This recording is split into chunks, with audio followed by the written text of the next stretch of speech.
Seorang pria yang diketahui bernama Gus A tengah menjadi sorotan seusai aksinya menyebar uang di jalanan Kabupaten Jombang, Jawa Timur. Dari dalam mobil expander hitam, Gus A membagikan uang kepada warga yang dikenal. Rupanya aksi Gus A membagikan uang tersebut sudah ia lakukan sejak Desember 2022 lalu hingga saat ini. Hal tersebut disampaikan oleh Kepala Dusun Watukadon Arif Budaji. Menurut penuturannya, keluarga besar Gus A berasal dari Dusun Watukadon, Jombang. Namun kini Gus A beserta keluarganya telah pindah ke Sidoarjo.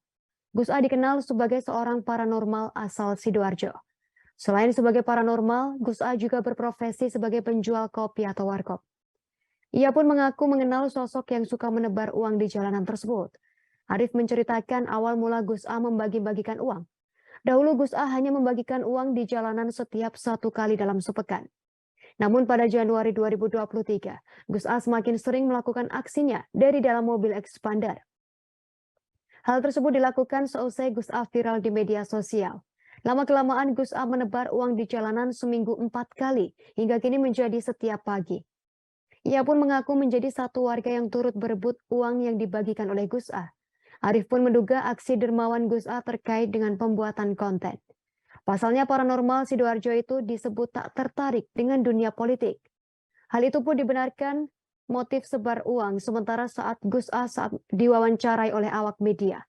Gus A mengungkapkan motif aksinya tersebut bukan ingin menghambur-hamburkan uang. Ia mengaku hanya ingin menyenangkan orang lain yang membutuhkan. Lebih lanjut, ia juga menyebut sudah menyebarkan uang senilai 250 juta rupiah di desa Watukadon.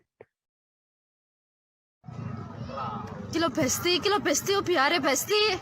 Ayo besti merapat besti. Ayo cak tar yuk ton. Astagfirullah ya Allah, ya Allah astagfirullah. Apa sih Mbak? Ya Allah. Terima kasih sudah nonton. Jangan lupa like, subscribe, dan share ya.